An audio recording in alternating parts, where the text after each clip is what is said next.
At 88, Pope Francis shocked the Vatican with a secret he kept for years. Two assassins nearly took his life during his historic visit. One was a woman with explosives.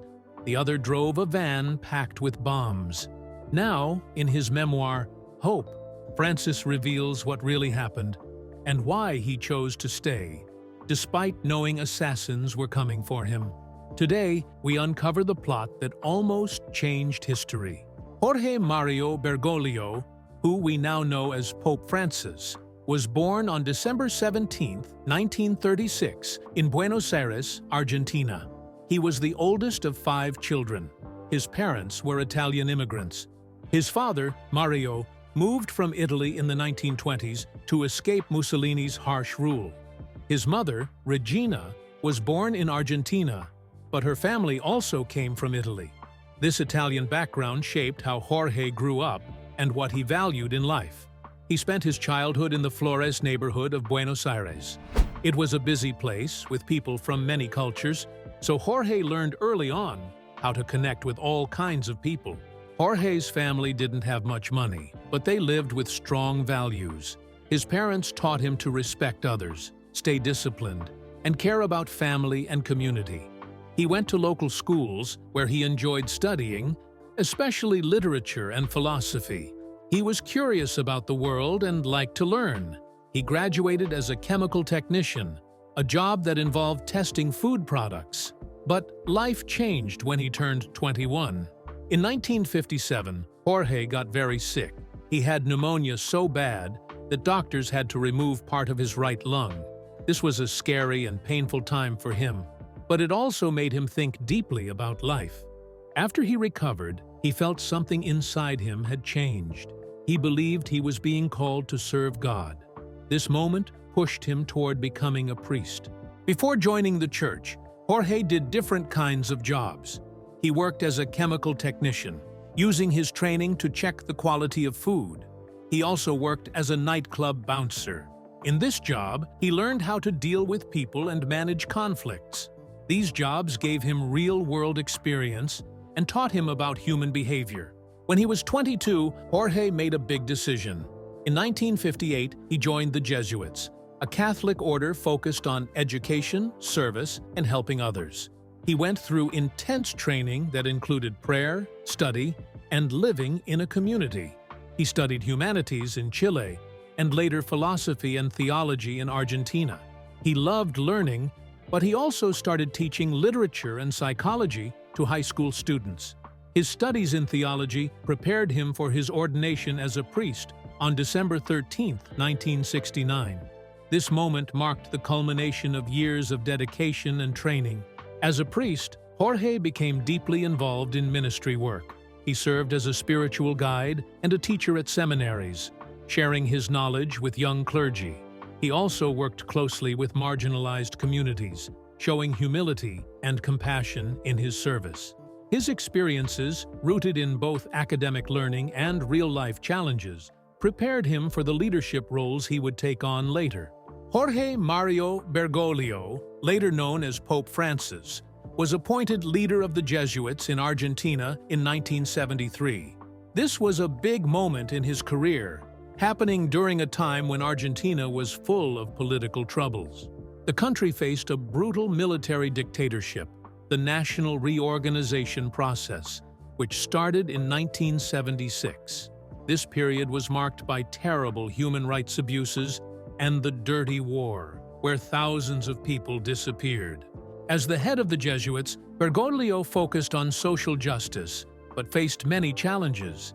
The Jesuits were known for helping the poor, which often put them at odds with the government. Bergoglio tried to protect his priests while sticking to Jesuit values, but this wasn't easy. Some accused him of staying silent or distancing himself from people who openly criticized the government. Despite this, Bergoglio pushed for Jesuits to work with poor and struggling communities. These efforts influenced his later work as a bishop and shaped his understanding of how the church should help society. He also became known for his humble lifestyle, rejecting luxury while many Argentinians suffered poverty. This simplicity later became a key part of his image as pope. In 1980, Bergoglio became rector of the Philosophical and Theological Faculty of San Miguel, a major Jesuit school in Argentina. He used this role to teach students about connecting theology with real-world problems, especially poverty and inequality. He wanted future priests to think critically and be involved in society. Bergoglio was also a mentor to his students, offering guidance and building a sense of community. While the school discussed liberation theology, a movement focused on social justice, Bergoglio stayed cautious, balancing its ideas with church teachings. His leadership at San Miguel showed his ability to combine intellectual depth with care for people, traits that later helped him rise in the church.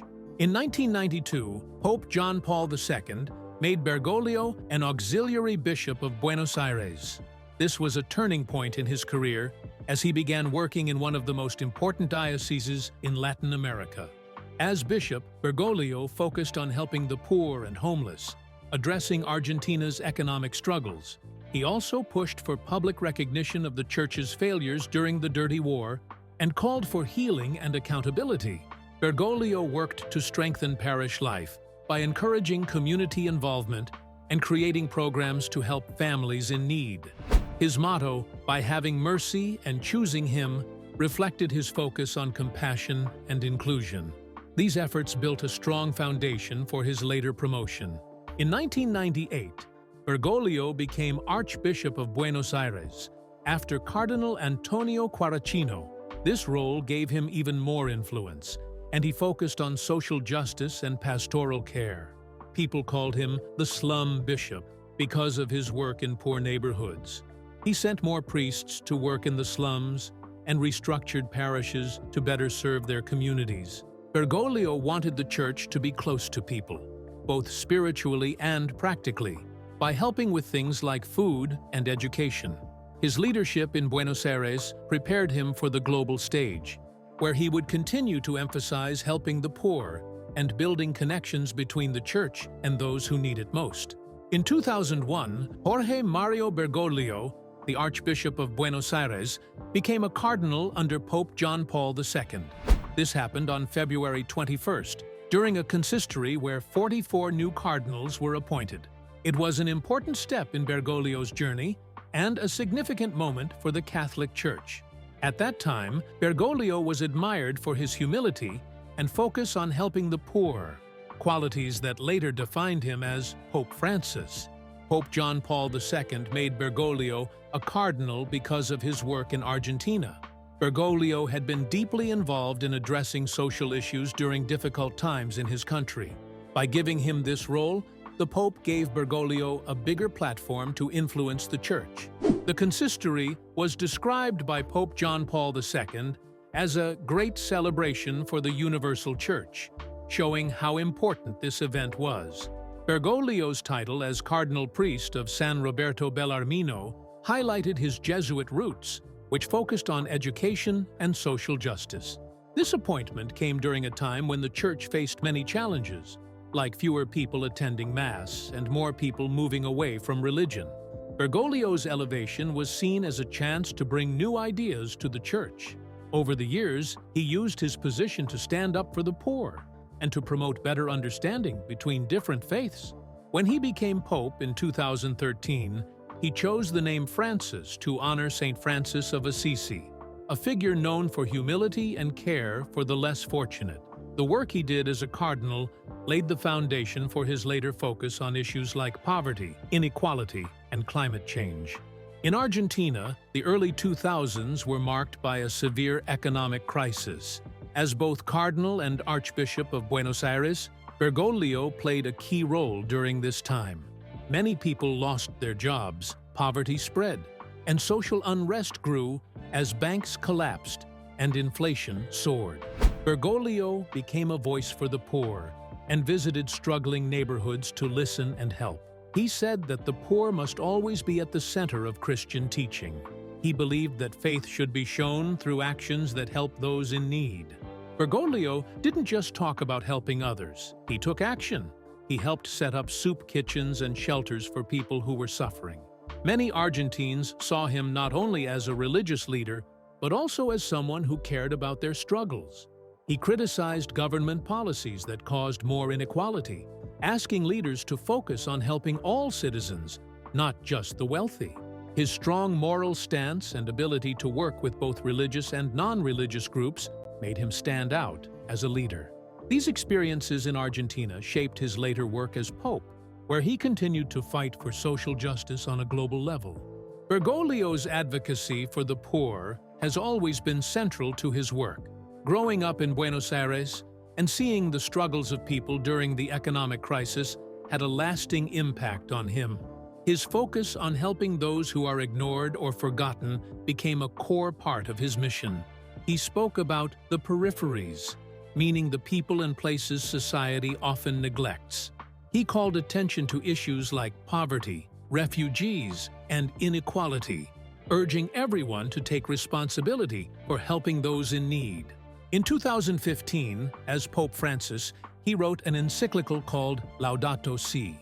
It talked about environmental problems and connected them to social justice. He explained that poor people suffer the most from things like climate change, even though they are the least responsible for it. This document became a major part of Catholic teaching on the environment and showed his belief that taking care of the planet is linked to taking care of humanity. Pope Francis often uses symbolic actions to show his beliefs. For example, during Holy Week, he washed the feet of prisoners, including women. This act of humility showed that leadership should be about serving others. He also worked to fight global poverty, increasing the Vatican's support for humanitarian efforts and encouraging local churches to do more for their communities.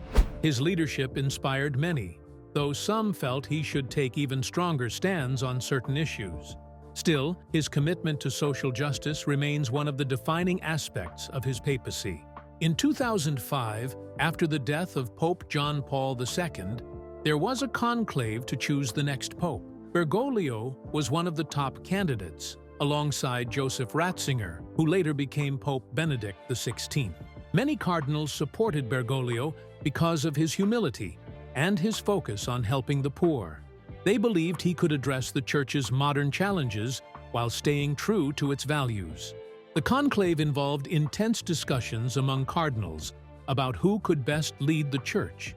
Bergoglio's focus on reform and social justice appealed to many, but after 4 rounds of voting, Ratzinger was chosen.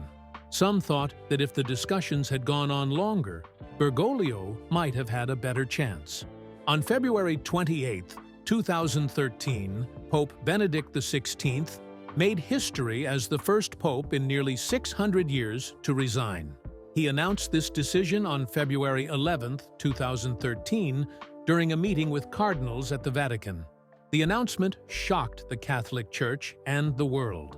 Benedict, who was 85 years old at the time, explained that his declining health and age made him unable to carry out the responsibilities of being pope. He said, "After having repeatedly examined my conscience before God, I have come to the certainty that my strengths, due to an advanced age, are no longer suited to an adequate exercise of the Petrine ministry." Benedict's resignation was an unusual and historic moment. It set a new precedent in modern papal history because previous popes, like John Paul II, had remained in office until their death, even with serious health problems. The resignation created speculation about the future of the Church and who would be the next pope. The Vatican quickly began preparations for a conclave, which would take place in March 2013 to elect a new leader for the Church. The resignation had deep implications. It raised questions about the role of the Pope and whether stepping down was acceptable for someone in such a significant position. It also brought attention to challenges facing the Church, such as the need for reform and addressing scandals that had emerged during Benedict's time as Pope. Many people saw this as a chance for the Church to make changes and handle its problems more effectively. On February 27th, the day before stepping down, Benedict made his final public appearance. He thanked Catholics for their support and asked them to pray for the next pope. He promised to keep them in his prayers. This marked a key moment in Church history, as it officially transitioned from one papacy to another, leading to the conclave. The papal conclave began on March 12, 2013, with 115 cardinals from around the world gathering in the Sistine Chapel. Their task was to elect the next pope. Strict rules ensured complete secrecy, and the cardinals were isolated to prevent outside influence. The voting process started with an initial ballot, revealing surprises. Cardinal Angelo Scola, who many thought was the favorite, received only 30 votes. Meanwhile, Cardinal Jorge Mario Bergoglio, considered an outsider, got 26 votes. This early support for Bergoglio showed a shift among the cardinals, who were looking for someone capable of tackling the Church's pressing issues. Bergoglio's support quickly grew during the voting. By the fourth ballot on March 13th, he surpassed the two-thirds majority needed to win. He received 85 votes, a clear consensus among the cardinals. The speed of his election surprised observers. It took less than 28 hours to choose the new pope. At 7:06 p.m. that evening, white smoke rose from the Sistine Chapel chimney, signaling that a new pope had been chosen. Shortly after, Bergoglio appeared on the balcony of St. Peter's Basilica as Pope Francis, marking a historic moment for the Church. Choosing the name Francis carried deep meaning. St. Francis of Assisi was admired for his simplicity, his love for nature, and his commitment to helping the poor. By taking this name, Pope Francis signaled a focus on social justice, humility, and care for creation. He often spoke about poverty as an issue tied to dignity and respect for human life. In his first address, he called on Catholics to protect each other and the environment, saying, "We must not be afraid of goodness or even tenderness." Pope Francis has worked hard to fix the way the Vatican is run. The Vatican system, called the Curia, has been criticized for being slow and unorganized. Since becoming pope in 2013, he has focused on making it simpler, fairer, and more transparent. Soon after becoming pope, he created a council of 9 cardinals, known as the C9, to help him with these changes. This group has been important in shaping his plans. In 2022, Pope Francis introduced Predicate Evangelium, a set of new rules to modernize the Curia. It took almost 9 years to prepare. These rules introduced term limits for high-ranking officials, meaning they could only stay in their roles for 5 years, with a possible extension if needed. This change was made to keep leadership fresh and active.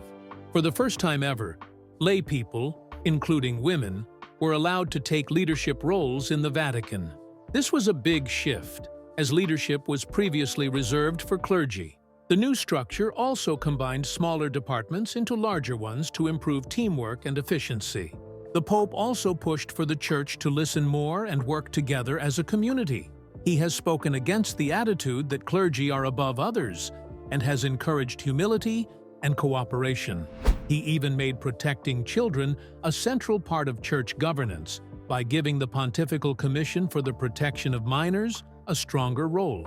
His goal has always been clear: to make the Church more focused on service and less on bureaucracy. These changes officially began in June 2022, marking a new beginning. In 2015, Pope Francis released an important letter called Laudato Si, on care for our common home. In this letter, he talked about how taking care of the earth is a moral responsibility. He explained how environmental damage hurts the poor the most, and said that protecting the planet is about justice, not just science. He used clear evidence to show how climate change is causing problems like rising temperatures, extreme weather, and the loss of wildlife. He urged everyone, individuals, governments, and businesses, to take action and live in a way that respects nature. The Pope introduced the idea of integral ecology, which means solving environmental problems while also fixing issues like poverty and inequality. He called on everyone, including scientists, leaders, and ordinary people, to work together for solutions. Later that year, he spoke to world leaders at the Paris Climate Summit, COP21, asking them to make strong commitments to fight climate change. His letter inspired Catholic communities around the world to adopt sustainable practices, showing that faith and caring for the environment can go hand in hand. Helping those who are often ignored has been a key part of Pope Francis's work. He believes mercy and kindness should guide everything the Church does. In 2015, during Europe's refugee crisis, he opened the Vatican to 3 Syrian families fleeing war. This act was a powerful symbol of compassion. He has also encouraged more inclusion in the Church, especially for women, by supporting their participation in decision-making roles. In 2016, Pope Francis announced a Jubilee Year of Mercy, asking Catholics to show their faith through acts of kindness, like helping the poor and visiting prisoners. He has also spoken strongly against human trafficking and slavery, asking governments to take action to protect vulnerable people. His message is simple. Mercy is at the heart of what it means to be a Christian. The issue of clergy sexual abuse has been one of the Church's biggest challenges. Pope Francis made it clear from the start that he would focus on addressing this crisis. In 2014, he created the Pontifical Commission for the Protection of Minors to improve the Church's handling of abuse cases. This group includes survivors of abuse, who provide insight on how to prevent such tragedies. In 2019, he organized a global meeting of bishops to discuss the issue. This meeting led to stronger rules and a zero-tolerance policy for abuse. The Pope also made it easier for bishops to report abuse and hold abusers accountable. He has apologized publicly many times for the Church's failures and has worked to bring more transparency.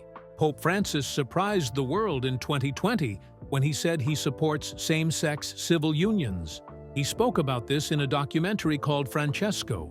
He said that homosexual people have the right to belong to a family and should not be treated badly because of their sexual orientation. This was a huge moment for the Catholic Church, which has always been strict about marriage being only between a man and a woman. Francis didn't support same-sex marriage, but he wanted legal unions to protect same-sex couples' rights.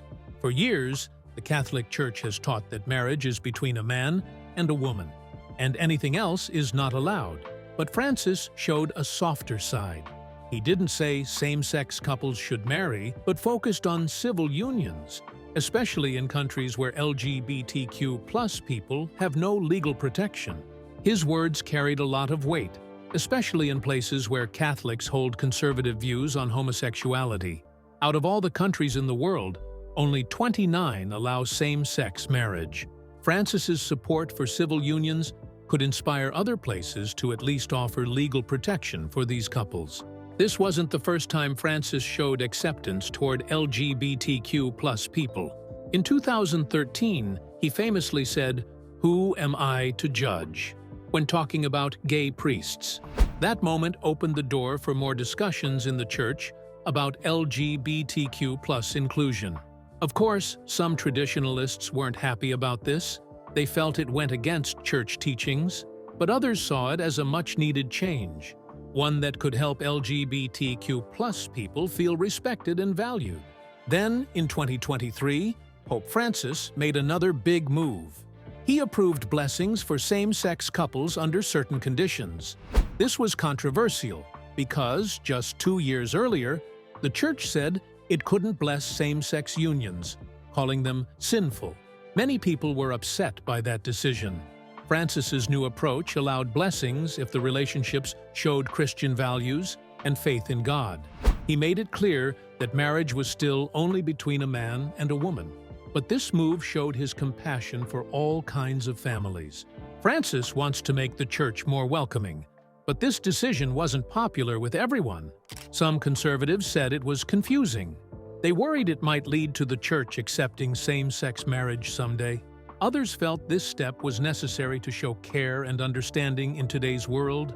It was part of Francis's bigger vision of making the Church more open to everyone, no matter their situation. Francis also made changes for divorced and remarried Catholics. For a long time, the Church said these people couldn't take communion unless their first marriage was annulled. But in 2016, Francis introduced a new idea through a document called Amoris Laetitia. He said that in some cases, divorced and remarried Catholics could take communion. This decision wasn't about breaking the rules, but about showing mercy and understanding. He believed each situation should be looked at carefully instead of following a strict one-size-fits-all rule. Pope Francis made history in March 2021 when he became the first pope to visit Iraq.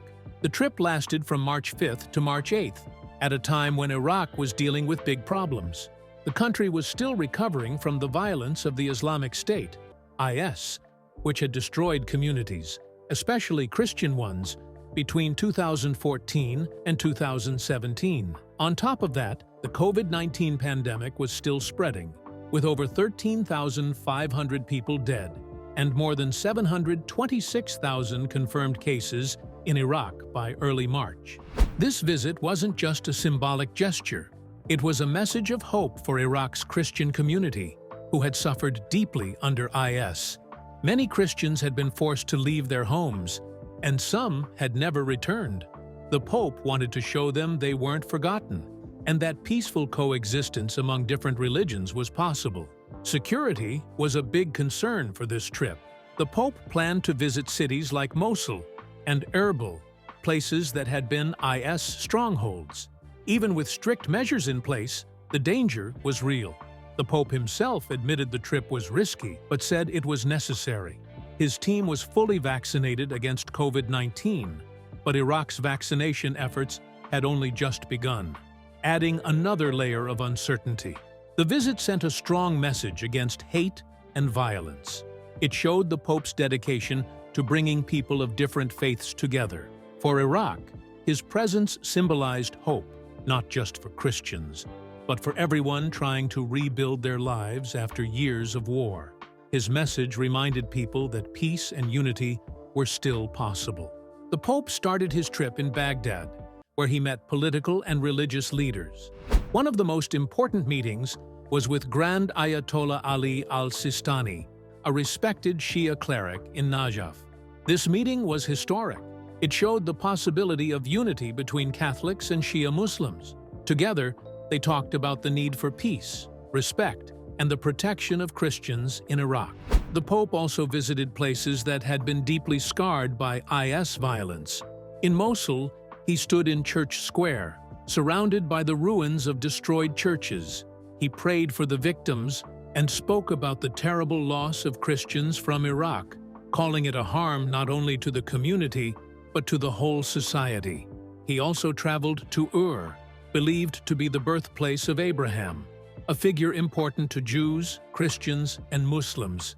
At Ur, he spoke about unity, reminding people of their shared history and the need to come together as one. The trip ended with a mass in Erbil, attended by thousands of people despite the pandemic. The Pope's words of hope and strength inspired many and left a lasting impact on those who had endured so much. In December 2024, Pope Francis shared surprising details about 2 assassination attempts that were stopped during his trip to Iraq in March 2021. This visit was historic because it was the first time a pope had gone to Iraq, a country torn apart by years of war and violence. These events are described in his memoir, Hope, where he explains how British intelligence played a big part in preventing these attacks. The threats were especially serious during his stop in Mosul, a city that had suffered greatly under ISIS from 2014 to 2017. When the Pope arrived in Baghdad, Iraqi authorities told him about credible threats they had received. The information came from British intelligence, who had intercepted communications about 2 attackers heading to Mosul. One was a woman carrying explosives, and the other was driving a van loaded with bombs. The attackers planned to strike during one of the Pope's public events. This news was alarming because Mosul was in ruins after years of fighting, and the Pope's visit was meant to bring hope and peace to a city still recovering from tragedy. Even though his advisors warned him to cancel the trip because of the danger, Pope Francis insisted on continuing. He wanted to show support for people in marginalized communities and encourage peace between different faiths. In Mosul, he led prayers in a destroyed church, a powerful act of hope in a place filled with despair. Iraqi police, with the help of British intelligence, stopped the attackers before they could carry out their plans, ensuring the Pope's safety. The details of these plots have sparked conversations about the risks faced by religious leaders and the work needed to protect them. It also shows how extremist groups continue to be a threat and how leaders like the Pope remain committed to spreading peace, even in dangerous situations.